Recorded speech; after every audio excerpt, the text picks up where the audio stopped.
نحمده ونصلي على رسوله الكريم. أما بعد فأعوذ بالله من الشيطان الرجيم. بسم الله الرحمن الرحيم. والله أخرجكم من بطون أمهاتكم لا تعلمون شيئا وجعل لكم السمع والأبصار والأفئدة لعلكم تشكرون. ألم يروا إلى الطير مسخرات في جو السماء ما يمسكهن إلا الله إن في ذلك لآيات لقوم يؤمنون. والله جعل لكم من بيوتكم سكنا وجعل لكم من جلود الأنعام بيوتا تستخفونها يوم ظعنكم ويوم إقامتكم ومن أصوافها وأوبارها وأشعارها أثاثا ومتاعا إلى حين.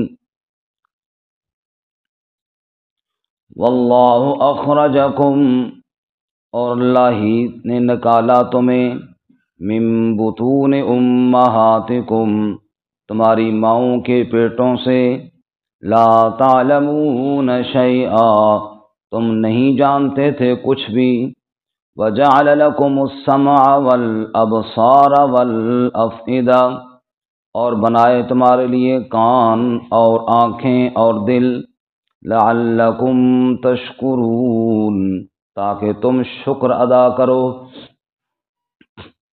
الم یروا الی الطیر، کیا دیکھا نہیں انہوں نے پرندوں کی جانب، مسخرات فی جو السماء، مسخر کی ہوئی ہیں آسمان کی فضا میں، ما یمسکہن الا اللہ، کوئی نہیں روکتا ان کو سوائے اللہ کی ذات کے، ان فی ذلک لآیات لقوم یؤمنون، بے شک اس میں نشانیاں ہیں ایمان والی قوم کے لیے۔ واللہ جعل لکم من بیوتکم سکنا، اور اللہ ہی نے بنایا تمہارے لیے تمہارے گھروں سے سکون، وجعل لکم من جلود الانعام بیوتا، اور اسی نے بنایا تمہارے لیے جانوروں کے چمڑوں سے گھر، تستخفونہا، ہلکا سمجھتے ہو تم ان کو، یوم ظعنکم، جس دن سفر کرنا ہو، ویوم اقامتکم، اور اپنے ٹھہرنے والے دن، ومن اصوافہا واوبارہا واشعارہا اثاثا، اور اون اور بال اور دوسرے چھوٹے مویشیوں کے بال، اس سے بھی سامان بنتے ہیں، ومتاعا الی حین، اور سامان ایک مدت تک کے لیے۔ سبحان ربک رب العزت عما یصفون وسلام علی المرسلین والحمد للہ رب العالمین۔ اللہم صل علی محمد وعلی آل محمد کما صلیت علی ابراہیم وعلی آل ابراہیم انک حمید مجید۔ اللہم بارک علی محمد وعلی آل محمد کما بارکت علی ابراہیم وعلی آل ابراہیم انک حمید مجید۔ معزز سامعین، سورۃ النحل کا 11واں رکوع، آیات نمبر 78، 79 اور 80 آپ کے سامنے تلاوت کی ہیں۔ اللہ رب العزت ان کے مطابق صحیح بیان کی توفیق عطا فرمائے، آمین، اور ہمیں قرآن و سنت پر عمل کرنے کی توفیق عطا آمین۔ فرمائے۔ گزشتہ سبق میں اللہ تعالیٰ نے معبودان باطلہ کی 2 مثالیں بیان فرمائیں۔ ایک مثال اس غلام کی کہ جو کسی شے پر قادر نہیں ہے، اور دوسرا وہ شخص ہے جس کو رزق ہے، جس کے پاس رزق ہے اور وہ خرچ کر رہا ہے، جب یہ دو شخص آپس میں برابر نہیں ہو سکتے تو مخلوق بلا خالق کے برابر کیسے ہو سکتی ہے؟ دوسری مثال دی کہ ایک شخص ہے وہ گونگا ہے اور دوسرا ہے فیصلے کرنے والا ہے، یہ دو شخص برابر نہیں، اللہ تعالیٰ کے ساتھ مخلوق کیسے برابر ہو سکتی ہے؟ آج کے سبق میں اللہ تعالیٰ نے اپنی وحدانیت کی مزید دلائل ارشاد فرمائے۔ پہلی دلیل انسان کی اپنی ذات سے ہے کہ انسان جب تو پیدا ہوا تو کچھ نہیں جانتا تھا، آج تو کہتا ہے میں بڑا عالم ہوں، میں یہ سمجھتا ہوں، میں وہ سمجھتا ہوں، لیکن جب تو پیدا ہوا تجھے کچھ نہیں پتا تھا۔ یہ علم تجھے اللہ نے عطا کیا، یہ تیرے اعضاء میں قوت سماعت، قوت بصارت، یہ سب اللہ نے عطا فرمائی، اور اس لیے تمہیں چاہیے کہ شکر بھی اللہ ہی کا ادا کرو۔ دوسری دلیل اللہ نے اپنی قدرت کی پرندوں سے دی ہے، تو پرندوں کو دیکھو کس طرح اڑ رہے ہوتے ہیں فضاؤں میں، ان کو یہ اڑنا اور فضا میں رکنا تمہارے رب نے ہی سکھایا ہے۔ تیسری دلیل اللہ تعالیٰ نے جانوروں کی چمڑوں سے جو خیمے وغیرہ بنتے ہیں ان کی دی کہ یہ جتنی چیزیں بنتی ہیں یہ بھی اللہ تعالیٰ نے تمہارے لیے بنائی ہیں۔ ان تمام چیزوں کا نتیجہ اور حاصل یہ ہے کہ تمہیں اپنے اللہ کا شکر ادا کرنا چاہیے اور ناشکری نہیں کرنی چاہیے۔ اللہ ہمیں شکر ادا کرنے کی توفیق عطا فرمائے۔ فرمایا جی واللہ اخرجکم من بطون امہاتکم، اللہ ہی کی وہ ذات ہے جس نے ماؤں کے پیٹوں سے تمہیں نکالا، ماں کے پیٹ کے اندر وجود دینے والا بھی اللہ، وہاں پر روزی کے انتظام کرنے والا بھی اللہ، تیرے نقش و نگار بنانے والا بھی کون؟ اللہ۔ پھر اللہ ہی نے تمہیں ماں کے پیٹ سے باہر نکالا، لا تعلمون شیئا، جب تم باہر آئے ہو تو کچھ بھی نہیں جانتے تھے، کچھ بھی نہیں جانتے، نقلی چیز کے مالک نہ تمہارے پاس کوئی علم، بالکل الف ننگے تم پیدا ہوئے، کوئی چیز تمہارے پاس نہیں تھی، خالی ہاتھ دنیا میں آئے، لباس بھی تن چھپانے کا کوئی نہیں تھا۔ پھر اللہ نے کرم فرمایا، اللہ تعالیٰ نے تمہیں باقی نعمتیں بھی عطا فرمائی، لباس والی نعمت بھی عطا فرمائی۔ اللہ فرماتے ہیں سورۃ الاعراف میں، یا بنی آدم قد انزلنا علیکم لباسا یواری سوآتکم وریشا، اے اولاد آدم، اے اولاد آدم، ہم نے کتنا کرم کیا، تمہیں ستر چھپانے کے لیے لباس عطا فرما دیا۔ سبحان اللہ۔ آج غریب سے غریب بندہ بھی ہے لیکن پردہ پوشی کا کپڑا اس کے پاس ہوتا ہے، یہ اللہ کا کرم ہے، یہ میرے رب کا دیا ہوا ہے۔ اللہ فرماتے ہیں لا تعلمون شیئا، حالت یہ تھی کہ تم کچھ بھی نہیں جانتے تھے، تم اپنی ماں کو نہیں پہچانتے تھے جس کے پیٹ سے پیدا ہوئے، تم اپنے باپ کو نہیں پہچانتے تھے، اور کیا جانتے؟ تم تو کچھ بھی نہیں جانتے تھے، ذرہ بھر بھی نہیں جانتے تھے۔ پھر تیرے رب نے تیری روزی کے انتظام بھی کیے، ساتھ ساتھ تجھے علم کے اندر بھی اضافہ فرماتا گیا۔ آج تو بڑا سمجھدار بن رہے ہیں۔ اللہ فرماتے ہیں غور کیا، وَجَعَلَ لَكُمُ السَّمْعَ وَالْأَبْصَارَ وَالْأَفْئِدَةَ، اللہ نے کان دیے، اللہ نے آنکھیں دی، اللہ نے دل دیا، فہم اور سمجھ عطا فرمائی۔ اگر اللہ تعالیٰ قوت سماعت تجھے نہ دیتا، اگر تم سن نہ سکتا ہوتا، آج تم بولتا کیسے؟ جو سنتا نہیں ہے وہ سیکھتا بھی کچھ نہیں ہے، کچھ علم اس کے دماغ میں نہیں آتا کہ وہ بول سکے۔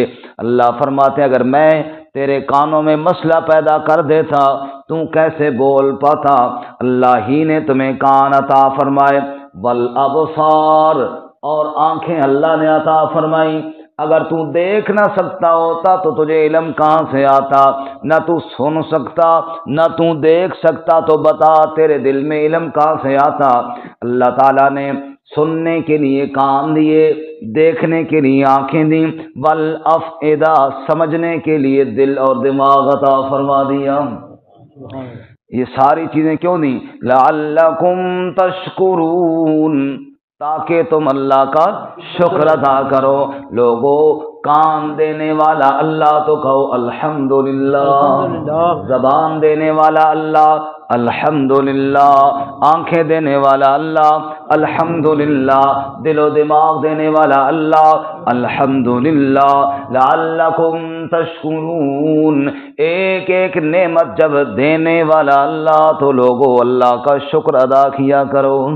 شیخ سعدی شیرازی رحمۃ اللہ علیہ فرماتے ہیں جوتا میرے پاس کوئی نہیں تھا، ایسے بھی نہیں تھے کہ جوتا خریدتا، میں نے کہا دمشق کی مسجد میں جا کر آج اللہ پر شکوہ کرتا ہوں، اللہ یا اللہ تو نے مجھے جوتوں کے پیسے بھی کوئی نہیں دیے اور جوتا بھی نہیں دیا۔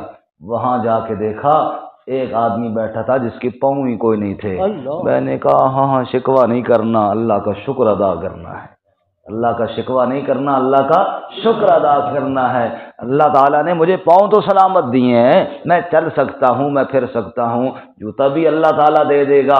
رب فرماتا ہے جو چیزیں میں نے تمہیں دی ہیں تم ان پر میرا شکر ادا کیا کرو، لعلکم تشکرون، اللہ میں شکر ادا کرنے کی توفیق عطا فرمائے۔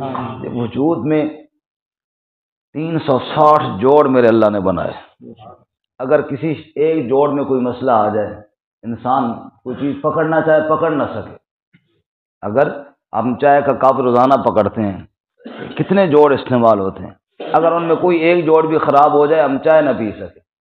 اللہ تعالیٰ نے کیسے کیسے انعامات عطا فرمائے۔ وجود تو پر از عرفاں کتابس، تیرا وجود تو اللہ کی معرفت کی پوری کتاب ہے، سبحان اللہ۔ اس پہ غور تو کر، تیرے وجود کے ایک ایک حصہ اللہ کی معرفت کی پوری پوری کتاب ہے، اس کا ایک ایک باب ہے، اس کو پڑھ اور اس وجود میں غور کر، تمہیں اللہ کی پہچان ہو جائے گی۔ فرمایا وفی انفسکم افلا تبصرون، تم نے کبھی اپنی جانوں میں غور نہیں کیا؟ اپنی جان میں غور کرتا تو تجھے اللہ کا پتہ چل جاتا۔ اللہ اکبر، لعلکم تشکرون، تاکہ تم شکر ادا کرو۔ اللہ تعالیٰ نے یہ ساری نعمتیں تمہیں اس لیے عطا فرمائی ہیں۔ الم یروا الی الطیر مسخرات فی جو السماء، اس پہ ایک بات یاد آئی، یہ جو آنکھ ہے اللہ تعالیٰ کی نعمت ہے نا، اس پر اللہ کا شکر ادا کرنا چاہیے۔ اگر آنکھ کے ساتھ بندہ وہ چیزیں دیکھے جن کے دیکھنے سے اللہ نے منع فرمایا ہے تو بتاؤ یہ شکر ہوگا یا ناشکری ہوگی؟ کان کے ساتھ بندہ وہ سنے کہ جن کے سننے سے اللہ تعالیٰ نے منع کیا تو پھر یہ شکر ادا ہو رہا ہوگا؟ یہ تو ناشکری ہوگی۔ ہاں، کان کے اندر ہینڈ فری لگا کے گانے سنتے سنتے سو جاتے ہیں ہمارے نوجوان، پتہ نہیں وہ رات ساری رات سویا ہوا ہے تب بھی وہ چیز جا رہی ہے کان میں جس سے اللہ تعالیٰ نے منع کیا، تو یہ شکر کہاں سے آیا؟ اللہ ہمیں شکر ادا کرنے کی توفیق عطا فرمائے۔ الم یروا الی الطیر مسخرات فی جو السماء، تم نے دیکھا نہیں پرندوں کی جانب فضاؤں میں کس طرح مسخر ہو کر اڑ رہے ہوتے ہیں، ما یمسکہن الا اللہ، ان کو کوئی نہیں روکنے والا سوائے اللہ کی ذات کے۔ پرندوں کو اڑنا کس نے سکھایا ہے؟ تیرے جہازوں کو اڑنا، ان کو کون حفاظت کرنے والا ہے؟ اللہ اکبر۔ کہاں پہ انسان پھر رہا ہوتا ہے، کبھی غور کرے تو انسان کا دل ہی کانپ جائے وہاں پہ۔ اس لیے کمزور دل آدمی کئی دفعہ بیچارے ڈر بھی جاتے ہیں، لیکن اللہ تعالیٰ فرماتے ہیں یہ سب میں ہی حفاظت کرنے والا ہوں۔ ما یمسکہن الا اللہ، اللہ کے علاوہ کوئی روکنے والا نہیں۔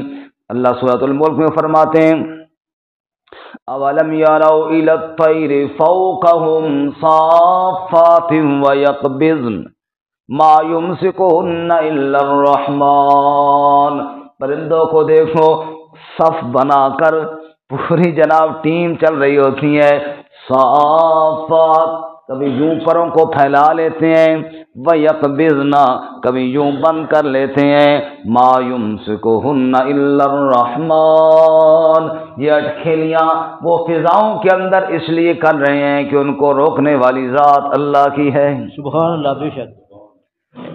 کہتے ہیں کسی وزیر نے نا بادشاہ کے دربار میں گیا تو بچے کو بھی ساتھ لے گیا، وہ بادشاہ تالاب میں نا پاؤں رکھ کے بیٹھا ہوا تھا، تو بچہ گیا، بچے کو اس نے دعا سلام کیا، اور بچے کو اٹھا کر نا چھوٹے بچے کے ساتھ پیار کرنے کے لیے اس نے تالاب کے اوپر کیا۔ اس نے کہا پھر چھوڑ دوں تجھے، شغل کے طور پہ نا، تجھے تالاب کے اندر پھینک دوں؟ بچے نے کہا بادشاہ سلامت، جس کے ہاتھ بادشاہ کے ہاتھ میں ہوں اس کو ڈوبنے کا ڈر نہیں ہوتا، جس کے ہاتھ بادشاہ کے ہاتھ میں ہوں اس کو ڈوبنے کا ڈر نہیں ہوتا۔ رب فرماتا ہے پرندے کیوں اٹکینیاں کر رہے ہوتے ہیں، ان کو پتہ ہے ہمارا محافظ ہمارا اللہ موجود ہے، ما یمسکہن الا اللہ، ہماری حفاظت کرنے والا ہمارا اللہ موجود ہے، اور ہمارے ہاتھ اللہ کے ہاتھ میں ہے۔ سبحان اللہ۔ ان فی ذالک لآیات لقوم یؤمنون، ایمان والی قوم کے لیے بڑی نشانیاں موجود ہیں۔ کائنات میں غور کریں، ہر چیز میں اللہ کی قدرت کی نشانیاں موجود ہیں۔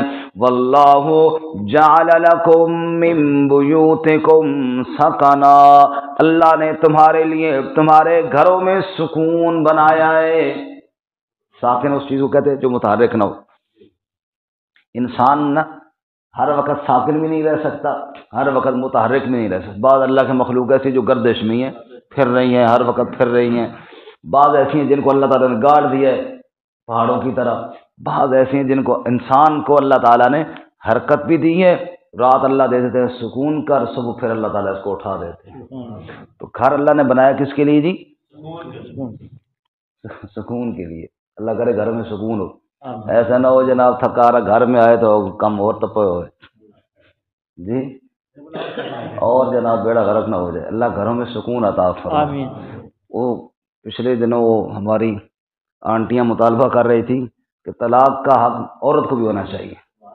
میں نے کہا یہ زبردست کام ہے، ساری دن مطلب مزدوری کر کے گھر آوے، اگو طلاق ملی بھی ہوئے سمجھ آئی، اگو طلاق ملی بھی جا ان کے اور پاسے جا، ایک کام رہنا ہے مکھے بھی ہو جائے تو پھر کام کلیئر ہو جائے۔ واللہ جعل لکم من بیوتکم سکنا، اللہ نے گھر سکون کے لیے بنائے ہیں جناب۔ شیخ سعدی شیرازی رحمۃ اللہ علیہ فرماتے ہیں ایک بزرگ تھا اور اس کی اہلیہ بڑی خطرناک تھی، ہولناک تھی بلکہ، تو وہ جناب کوئی دوست اس کے ساتھ گئے گھر میں، آگے محترمہ کا جناب پارا بہت ہائی تھا، اس نے کچھ سنا دی، تو خیر بیٹھ کے بیچارے چپ کر کے صبر کرتے ہوئے، تو صابر صاحب بڑے کوئی صابر بزرگ تھے نا، تو بیٹھ گئے۔ تو بیٹھ جب گئے تو کسی نے پوچھا اللہ نے آپ کو حضرت جی بڑا مقام عطا فرمایا ہے، یہ اللہ نے کیسے مقام عطا فرمایا؟ انہوں نے کہا صبر کر کے یہ مقام حاصل کیا یہ مقام ہم نے صبر کے ذریعے حاصل کیا، اور اعمال تو کوئی نہیں ہے، صبر کرتے ہیں تو اللہ تعالیٰ یہ مقام عطا فرماتے ہیں۔ آگے شیخ سعدی لکھتے ہیں زینہار از کرین بد زینہار وقنا ربنا عذاب النار، فرماتے ہیں ایسی بیوی سے جان بچا جو تیرے لیے دنیا میں عذاب نار بن جائے۔ یہ تو عذاب نار ہے نا جی، اللہ تعالیٰ نے گھر بنایا ہے سکون کے لیے۔ اچھا اب دیکھو جی، گھر میں بھی اگر سکون نہیں، گھر کے اندر بھی اگر چین نہیں تو پھر کہاں چین ہوگا؟ اللہ گھروں میں سکون پیدا فرمائے۔ اور گھروں میں سکون آتا ہے اللہ کے ذکر کے ساتھ، گھروں میں سکون آتا ہے جب گھروں میں دین ہوگا، جب گھروں میں اللہ کے احکامات ریزہ ریزہ ہو رہے ہوں گے، اس کے نبی کی سنتوں کو ذبح کیا جا رہا ہوگا، جب گھروں کے اندر فحاشی اور عریانی کے اڈے ہوں گے، پھر گھروں میں سکون کہاں سے آئے گا؟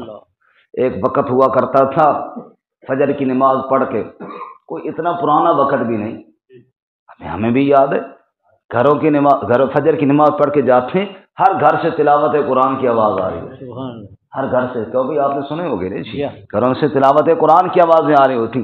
اب جناب گھروں میں کس چیز کی آوازیں آ رہی ہوتی؟ گانوں کی، موسیقی، ہر وقت موسیقی کی آوازیں، ہر وقت گانوں کے۔ سویرے سویرے جناب پہلے جناب چیک کریں کوئی تازی جناب خبر کیا آئی ہے، خبروں کے بہانے جو گیا تو بس آگے پھسلتا ہی چلا گیا، پتہ نہیں کیا پھر کیا دیکھتا رہا۔ فجر ہماری اس فحاشی میں رات گئے تک یہی فحاشی، تو گھر میں سکون کہاں سے آئے؟ پھر کہتے ہیں جناب کوئی حساب کرنے والا ہو، کوئی عامل ہو جو عمل کر کے بتائے گھر میں چکر کیا ہے، بھئی چکر یہی ہے کہ اللہ کو ناراض کیا ہوا ہے، چکر یہی ہے کہ اللہ تعالیٰ ناراض ہو گئے. جب رب ناراض ہو جائے تو پھر سکون کہاں سے آئے؟ سکون دینے والی ذات تو اللہ تعالیٰ کی ہے. اللہ سب کے گھروں میں سکون عطا فرمائے، لیکن سکون کب آئے گا؟ جب ہم اللہ کو راضی کریں گے. واللہ جعل لکم من بیوتکم سکنا، او لوگو اللہ ہی نے تمہارے گھروں میں سکون بنایا ہے. وجعل لکم من جلود الانعام بیوتا، اور جانوروں کے چمڑوں سے تمہارے لیے گھر بنائے ہیں. سبحان اللہ، خیمہ بنا ہوا ہے چمڑے کا، جناب فرسٹ کلاس گھر ہے. اور مسافر لوگ، یہ خانہ بدوش لوگ، یہ ساتھ جناب اٹھا کر باندھ کر اپنی سواری پہ رکھ کے اوپر خود بھی بیٹھ جاتے ہیں، اس گھر کو بھی لے کر جا رہے ہوتے ہیں. جہاں دیکھتے ہیں یہ جگہ مناسب ہے بس خود بھی اتر گیا، وہ اپنا گھر بھی جناب خیمہ تان کے جناب فرسٹ کلاس گھر بنا لیا. رب فرماتا ہے یہ بھی میری نعمتیں ہیں. واللہ جعل لکم من بیوتکم سکنا وجعل لکم من جلود الانعام بیوتا، جانوروں کے چمڑوں سے اللہ نے تمہیں گھر عطا فرمائے. تستخفونہا، تم ان کو ہلکا سمجھتے ہو، ہلکے پھلکے اٹھا کے لے گئے جناب. بچے اٹھا کے پورا گھر لے کر جا رہے ہوتے، وہ گھر ہے نا پورا جس کے اندر سارے جناب گھر والے افراد رہ رہے ہیں، تو وہ گھر ہے پورا، بچے اٹھا کر اس کو لے جا رہے ہیں. رب فرماتے ہیں یہ کتنی بڑی میری نعمت ہے. یوم ظعنکم و یوم اقامتکم، ظان کہتے ہیں کوچ کرنے کو، سفر کرنے کو. جس دن تم نے کوچ کرنا ہوتا ہے، گھر کو لپیٹا رکھ لیا جناب اور چل پڑے، اور جس دن اس کو ٹھہرنا ہوتا ہے، گاڑنا ہوتا ہے، اس دن بھی ہلکا فٹافٹ جناب. یہ تو ہمارے والے مکانات تو نہیں ہے نا جی، پہلے جناب نقشہ بناؤ، پھر جناب مستری بلواؤ، پھر کھدائی کرواؤ، پھر جناب پتہ نہیں کب تک جا کر بنیں گے. وہ جناب آدھا گھنٹہ نہ لگا کہ مکان فرسٹ کلاس تیار ہو گیا. رب فرماتا ہے یہ بھی میری نعمتیں ہیں. وَمِنْ أَصْوَافِهَا وَأَوْبَارِهَا وَأَشْعَارِهَا أَثَاثًا، اصواف صوف کی جمع، یہ بھیڑ وغیرہ کی جو اون ہوتی ہے، اوبار اونٹوں وغیرہ کے بال، اشعار یہ باقی جانوروں کے بال. رب کہتے ہیں ان بالوں سے بھی اساساً کئی چیزیں بنتی ہیں. اب یہ تو فیکٹریوں میں جا کے دیکھو کیا سے کیا بن رہا ہے. اللہ فرماتے وَمَتَاعًا إِلَىٰ حِينٍ، اور تمہارے لیے یہ سامان ہے. لیکن سنو لوگو، یہ جتنی بھی نعمتیں ہیں إِلَىٰ حِين، ایک تھوڑی سی مدت تک کے لیے ہیں، اس کے بعد یہ دنیا ادھر ہی رہ جائے گی اور تم میرے پاس آ جاؤ گے. اس بات کو کبھی نہ بھلانا. اللہ تعالیٰ عمل کی توفیق عطا فرمائے.